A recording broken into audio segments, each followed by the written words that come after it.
Bom dia, bem-vindos à apresentação sobre segurança no WordPress, casos práticos, reais e bastante focada naquilo que é efetivamente o dia-a-dia de uma pessoa que usa este sistema de conteúdos. Aquilo que vamos falar hoje tem uma duração de 30 a 40 minutos e depois, se alguém quiser, pode fazer perguntas.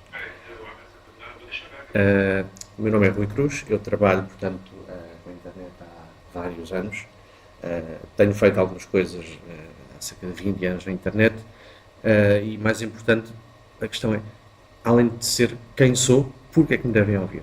Ora, e devem-me ouvir porquê? Porque eu tenho alguma experiência em sites WordPress, trabalho numa empresa de alojamento web, fazemos efetivamente vários, centenas de milhares, portanto, alojamos centenas de milhares de sites e temos vários clientes por dia a dizer-me como é que eu faço isto, porque é que isto aconteceu, como é que podemos melhorar, e tudo isto é feito de acordo com aquilo que podemos chamar uma estrutura, que é entender o próprio ecossistema e providenciar soluções que sejam adequadas às necessidades dos clientes. Temos também algumas estatísticas sobre o que é o WordPress em termos reais, em termos de ataques informáticos. É muito importante percebermos que os ataques que existem são reais. Há bastante tipo de ataques que podem existir no contexto do próprio WordPress, mas também sabemos como nos podemos proteger desses ataques. E há várias coisas que podemos fazer para isso ser possível.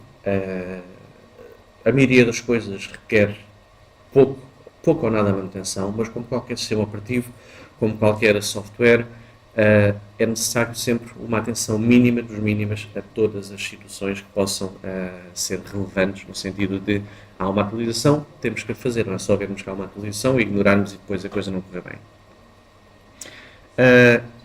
Neste momento, vocês provavelmente sabem do que existiu com a autenticação do OPT, que é o que está em baixo. E neste momento é importante, eu nem sequer tenho um slide sobre isso, porque é uma coisa que tem 2, 3 dias, mas pelo pouquíssimo que se sabe cá para fora, é um ataque que impossibilitou as pessoas de fazerem autenticações, cartão de cidadão, chave móvel digital, etc. E este ataque tem que ser, supostamente, comunicado à Comissão Nacional de Proteção de Dados em 72 horas. O que é que isto quer dizer na prática? Quer dizer que se nós tivermos uma loja online com alguns produtos, e isto é não só comum para o WordPress, como para qualquer outro tipo de solução web que envolva registro de utilizadores. Pode ser um Drupal, pode ser um Joomla, pode ser um Moodle de uma escola. Portanto, qualquer instalação que tenha um ataque, este ataque tem que ser comunicado à Comissão Nacional de Proteção de Dados.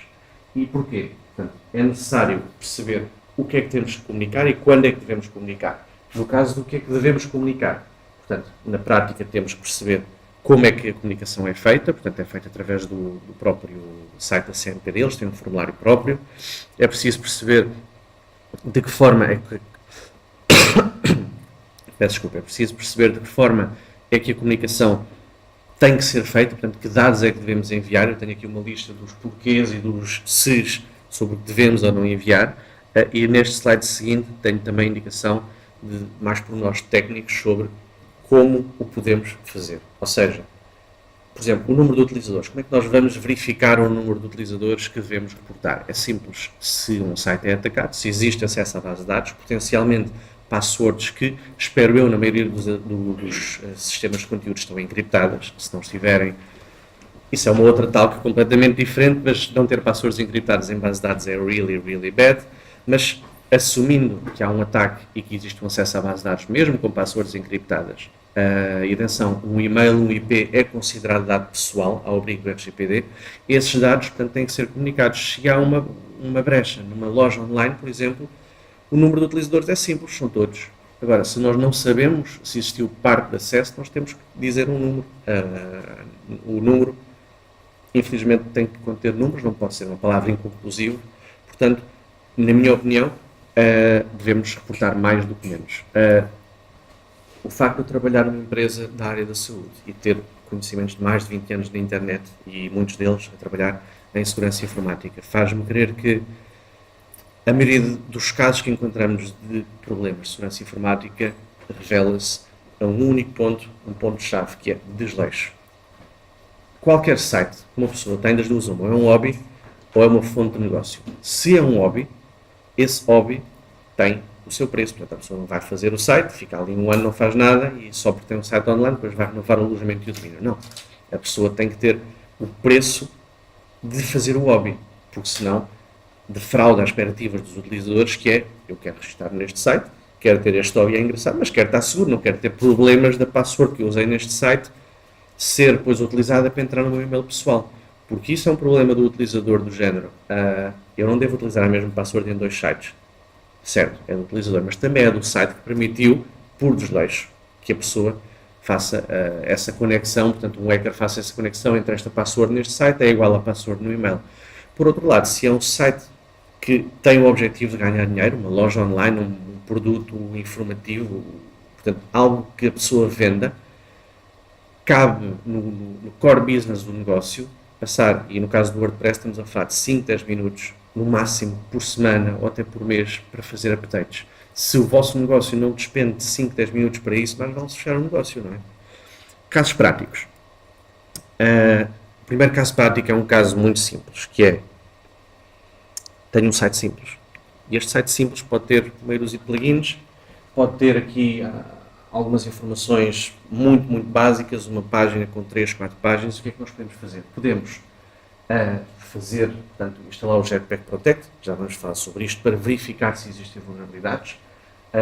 Podemos, pelo menos como eu disse, uma vez por mês, não é pedir muito, se forem poucos plugins, uma vez por mês, entrar no site e fazer updates. Isto, no caso do WordPress, noutros CMS é para lá caminho, e eu acho que a maioria deles está nesse fluxo, mas no caso do WordPress nem sequer é necessário entrar por FTP, mandar as coisas pessoalmente, aliás, manualmente, não, é só clicar no botão, esperar, verificar se funciona tudo, ir embora à sua vida. Portanto, são 5, 10 minutos. Depois, temos o caso daquela pessoa que tem um formulário e tem mais algumas coisas. O que é que isso faz? Faz com que a pessoa tenha um bocado mais complexidade no site, tenha um formulário e, atenção que esse formulário pode enviar dados só para o e-mail, e aí os dados não ficam guardados no site, ou para evitar problemas de comunicação por e-mail, que eu recomendo sempre, isto agora não tem nada a ver com segurança, tem a ver com guardar dados como backup, é guardar os dados numa base de dados, neste caso na própria do WordPress. Portanto, existem plugins em, por exemplo, o Contact Form 7, que é o plugin mais usado para formulários, basicamente se mantém ativo a guardar dados na própria base de dados do WordPress, com mais um plugin instalado por cima, que é o Contact Form 7DB. Existem vários, mas basta procurar Contact Form 7 Save Database e existem 3 ou 4 plugins que fazem isso. Portanto, se a informação está no site, à partida, se o site for atacado, lá tem que comunicar a CNPD. Portanto, há um pouco mais de complexidade que efetivamente precisa de baixo cuidado. Ainda assim, a utilização dos próprios meios, como disse, de poucos minutos é o suficiente para a maioria das pessoas terem um site atualizado e que não dê bugs e que não encontres um hacker pelo caminho. Porque atenção, quando acontece uma falha informática, há dois tipos de ataques. Eu digo os 10%, que é um ataque a ti especificamente ao teu negócio, e a pessoa vai lá à tua procura. 90% são pessoas, algumas delas putos, que simplesmente vão à internet, descobrem uma falha, fazem um varrimento por uma série de sites que são domínios.pt ou por IPs portugueses, ou seja o que for, e encontram um site de uma pessoa que nem sequer conhece vulnerável, e está vulnerável, então vamos lá ver o que é que dá para fazer. E é assim que funciona, portanto, não tem muito que saber, as vulnerabilidades algumas já estão divulgadas, portanto existe uma certa cultura hacking em que primeiro identificam a vulnerabilidade, entregam aos autores do plugin e dizem, resolvi isto, eu sou uma pessoa do bem, resolvi isto, e depois com o tempo eu te explico como é que isto funciona quando tu tiveres resolvido. Mas se com esse tempo as pessoas não atualizam o seu site, não há tempo que valha, porque efetivamente vão precisar sempre de atualizar os plugins, ou então alguém vai lá fazer isso. Depois, temos sites que são atualizados regularmente.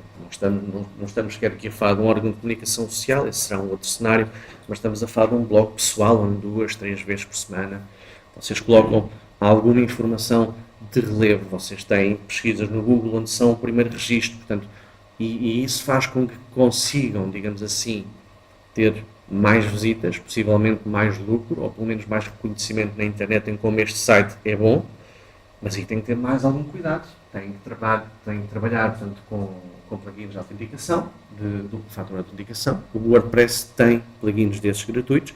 Basta usar aplicações como o Authenticator, seja o do Google, seja o do LastPass, seja o da Microsoft. Portanto, existem vários Authenticators que podem instalar em Android, em iPhone, em quase tudo, e que basicamente permite que o vosso login, mesmo que saibam o password, tenha um segundo fator de autenticação para entrar no painel de administração.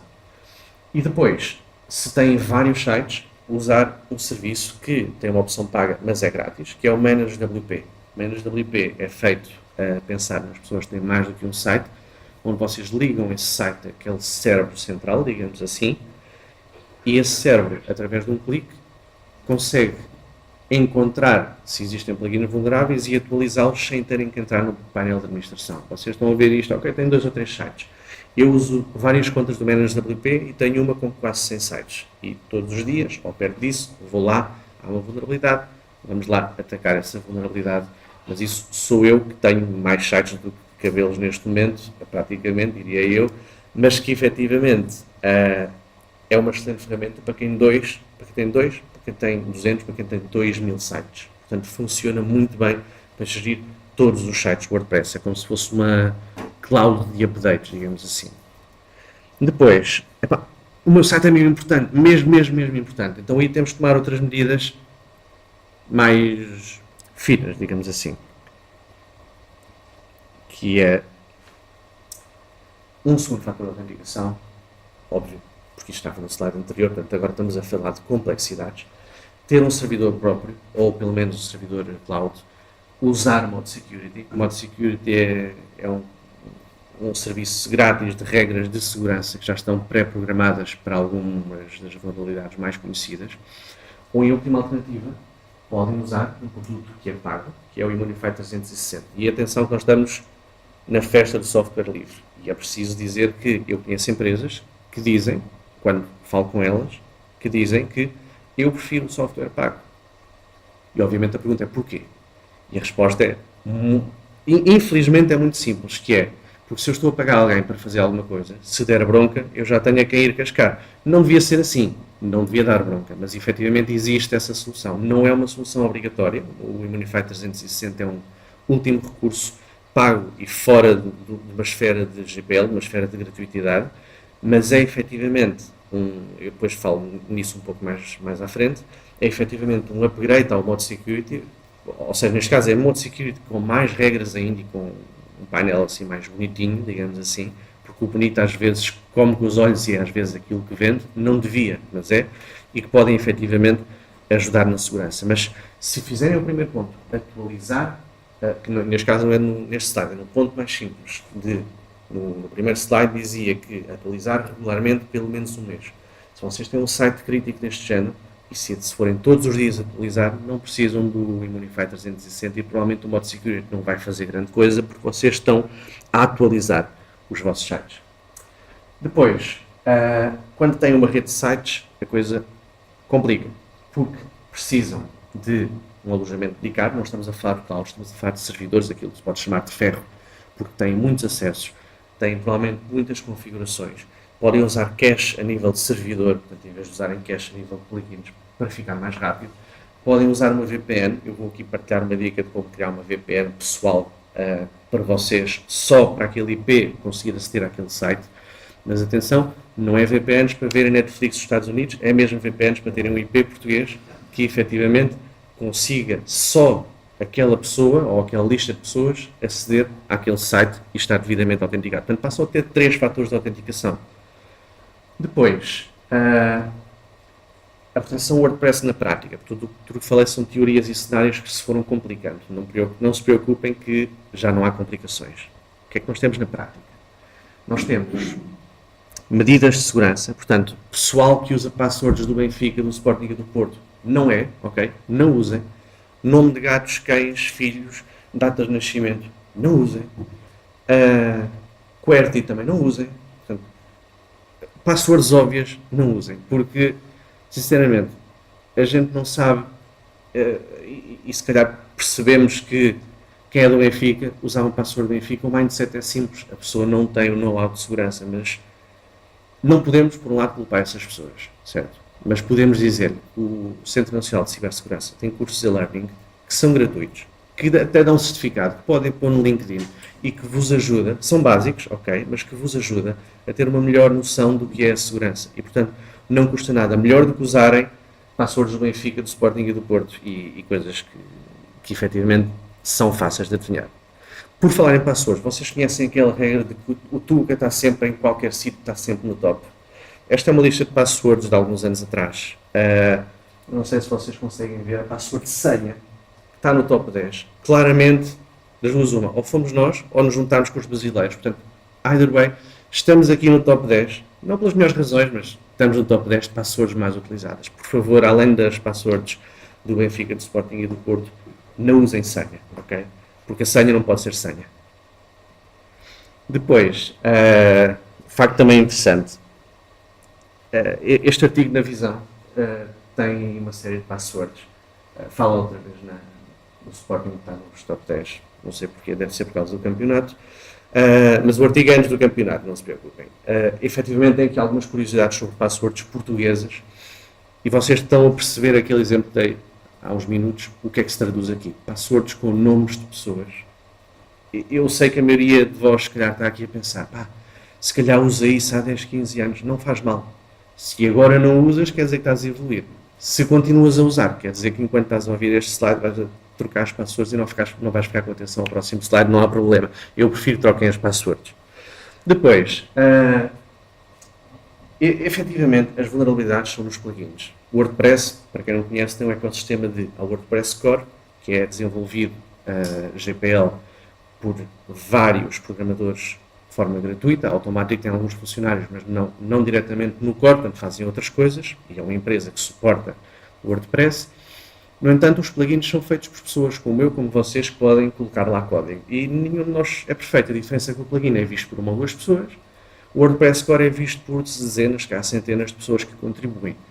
Pode haver mais erros naquilo que é visto por uma ou duas pessoas. Isso é apenas uma questão de estatística, uma questão de lógica. Portanto, não tenham medo de descarregar plugins, que são add-ons para tornar um sistema de gestão de conteúdos melhor, mas fiquem com a noção deste número, que eu gosto bastante de apresentar às vezes estes números, e o meu último slide é com números, portanto, depois lá vamos, em que efetivamente os números não mentem, mas não vale a pena ter medo de instalar coisas só porque pode estar vulnerável. Portanto, um plugin que tem mais de 20, 30 instalações passou por uma revisão inicial pela equipa de plugins do WordPress. Portanto, não tenham medo de fazer instalações.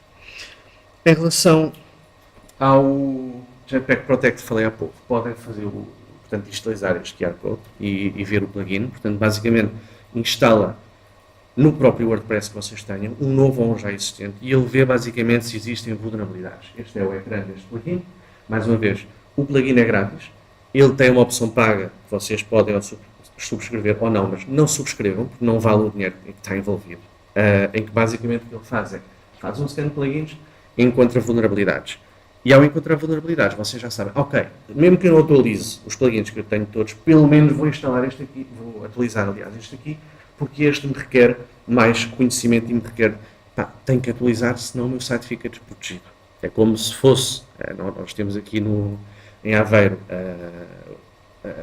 a parte do Ubuntu, é como se vocês fossem ao Ubuntu fazer apt-get update, têm updates e dizem, não, eu não vou instalar isto hoje, vou deixar assim. E efetivamente têm alguma coisa vulnerável que estão a corrigir, portanto, instalem updates.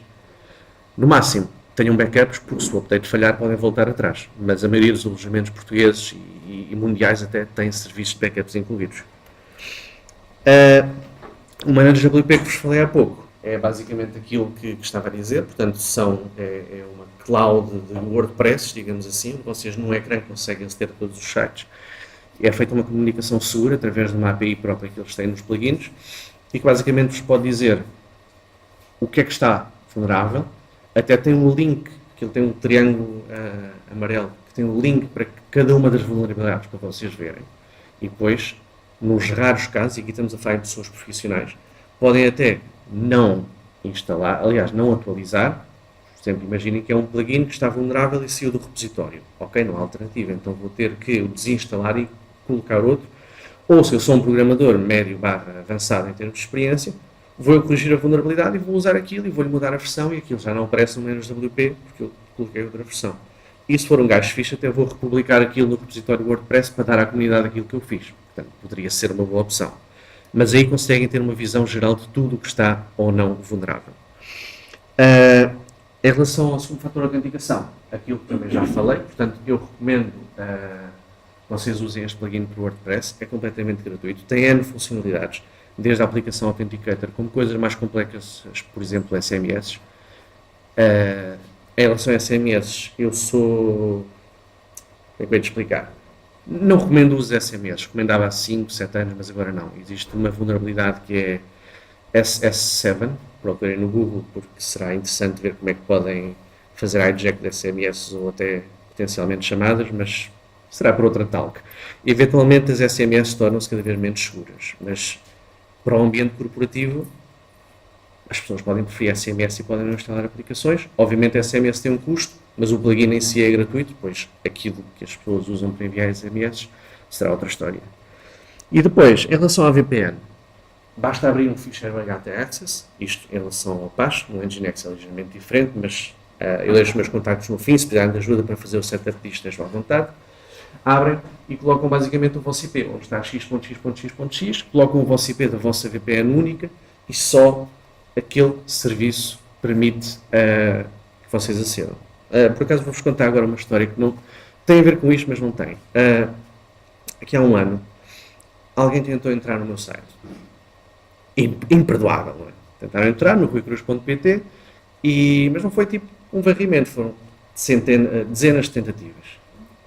E eventualmente eu podia ter isto instalado, mas eu tinha uma coisa diferente, eu tinha só a bloquear todos os IPs, menos os portugueses, e era um IP português. E a pessoa tentava entrar, eu recebia os e-mails, porque eu tenho um plugin que até é feito por mim, está no repositório, em que, portanto, cada vez que há uma tentativa de ataque inválida, eu recebo um e-mail, porque eu gosto, às vezes, de receber spam de mim próprio, why not? E eu começava a receber 1, 2, 3, 10, 20, 30, e aquilo, achava engraçado, aquilo era à noite, e eu pensei, pá, eu vou dormir, não quero estar a receber notificações, porque tenho telefone às vezes ao lado do ouvido, não quero estar a receber notificações a noite toda, então eu modifiquei ligeiramente este código. E, obviamente que isto dá um erro HTTP em que a pessoa, assim que acede, recebe um erro que não está autorizado, mas em vez de receber o erro, eu redirecionei a pessoa para o site da Polícia Judiciária. Just for fun. Escusado está a dizer que nunca mais fui atacado por essa pessoa. Isso depois gerou um processo de crime e talvez daqui a um ano possa falar sobre isso. Mas é coisas engraçadas que vocês podem fazer quando têm muito tempo ou quando têm muito pouco tempo, depende da perspectiva, em que a pessoa tenta aceder, estás um bocado farto, eu modifiquei ligeiramente este código e redirecionei que as pessoas que não pudessem, portanto, que tivessem o deny aqui, eram redirecionadas para o site da Polícia Judiciária. Acho que foi uma espécie de abre-olhos para quem tentou fazer isso, mas foi engraçado. Pelo menos eu ri na altura. Em relação a criar uma VPN, é mais simples do que isto? Duvido. Porque este comando é através de um repositório que existe, no GitHub, em que é um OpenVPN install. Vocês apenas precisam de uma VPS, podem, comprar um PT servidor, ou no outro lado qualquer, mas o PT servidor tem produtos excelentes, acho que podiam fazer aqui. Mas eu sou muito suspeito de falar nisso. De qualquer forma, 512 megas de RAM chegam e sobra para correr uma OpenVPN. Vocês colocam este comando e depois, através da SSH, criam utilizadores. Aquilo tem uma interface super simples, portanto não é comandos, é carregam num para adicionar, 2 para remover, depois escrevem e ele gera-vos os certificados e o produto para o OpenVPN. Instalam no vosso cliente, Android, Mac, Linux, iPhone, aquilo que quiserem. O OpenVPN tem clientes para literalmente tudo e fazem a partir daí a vossa própria VPN. Porquê é que isto é útil? Pode ser útil, como disse, não é para ver Netflix dos Estados Unidos, a menos que façam uma VPN no servidor dos Estados Unidos, claro, mas não fui eu que vos disse isso. É sim, para terem aquele IP exclusivo para vós. Vantagens, não só o WordPress, como pessoas que têm IPs, por exemplo, de um operador que é meu, que volta e meia ele faz IP release e mudou o IP passado uns dias, e vocês têm, sei lá, aceder a um sítio por IP fixo. Portanto, uma VPN não é só para aquelas coisas que se costuma dizer que é 256 bits, encryption e não sei o quê, porque isso todos os sites que têm SSL têm. A VPN não é propriamente uma novidade nesse aspecto. Neste caso, a VPN é para usar um IP só vosso para coisas só vossas e poderem restringir o acesso a tudo que não são vocês.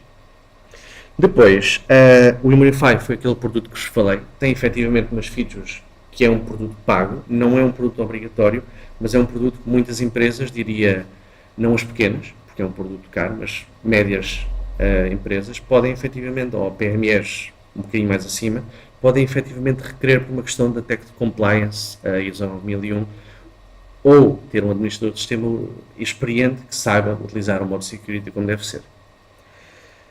E, para terminar, este é o número que eu gosto de trazer no fim, que é, eu falei dos números dos ataques, os números disto, os números daquilo, mas eu tenho 100% de certeza que quem está aqui já ficou a perceber, das duas uma, não ficou a perceber como é que se envia um infrator para a Polícia Judiciária, mas pelo menos ficaram a perceber um bocado mais de segurança, ficaram a perceber que senha é uma password que nós não nos orgulhamos de ter no top 10, portanto, pessoal que fala português, seja português brasileiro, PALOP, etc. Portanto, o país todo, ou os países todos juntaram-se e ficámos no top pelos maus motivos.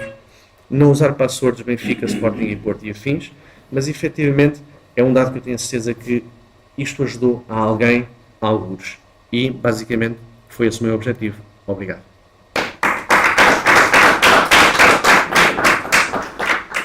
Se alguém tiver alguma pergunta? Não? Não. Ok. Então, neste caso, se tiver alguma informação que queiram pedir ou alguma pergunta que não queiram fazer aqui, estes são os meus contactos. Não só o meu e-mail como redes sociais, alguma coisa que puder ajudar, estarei aqui.